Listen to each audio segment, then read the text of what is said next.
প্রতিদিন সন্ধ্যা হলেই আলাদা একটা টেনশন, আজ কি নাস্তা বানিয়ে দেবো বাসার সবাইকে। তো আজ আমি বানিয়েছিলাম পাস্তা।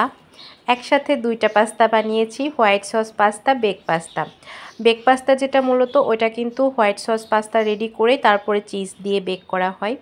তো আমি দিয়ে দিয়েছি চিকেন, হোয়াইট সসটা বানিয়ে নিয়েছি, তার মধ্যে চিকেন দিয়েছি। এখন টমেটো সস, চিলি সস একবারে বেশি করে দিয়ে দিয়েছি, যাতে করে বেক করার সময় আলাদা আলাদা প্রতি লেয়ারে আর না দিতে হয়। তারপর এখানে দিয়ে দিচ্ছি অরিগোনা, সুন্দর একটা ফ্লেভার আসে, আমার কাছে ভালো লাগে। তারপর আমি এখানে চিজ দিয়ে দিচ্ছি। আমি যখন হোয়াইট সসটা রেডি করি, হোয়াইট সসের মধ্যেও চিজ দিয়েছি, এখানেও দিয়ে দিয়েছি।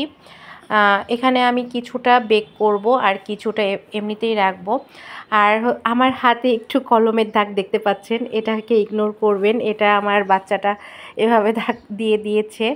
তো যাই হোক, এখন হচ্ছে আমি এটাকে বেক করব। বেক করার জন্য ফার্স্টে কিছুটা পাস্তা নিয়ে নিয়েছি, এরপর চিজ দিয়ে, তারপর আবারও পাস্তা দিয়ে, উপরে আরও কিছুটা চিজ দিয়ে দিয়েছি। এরপর হচ্ছে আমি এটাকে ওভেনে বেক করে নেব।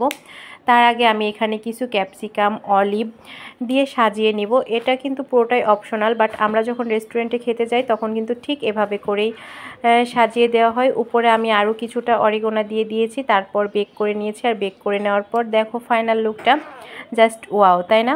আর কিছুটা আমি যে এভাবেই রেখেছিলাম, বাকিটা এটা। তো খেতে কিন্তু দুটোই অসাধারণ। তোমরা কে কে বেক পাস্তা, হোয়াইট পাস্তা পছন্দ করো কমেন্ট করে জানিও। আল্লাহ হাফেজ।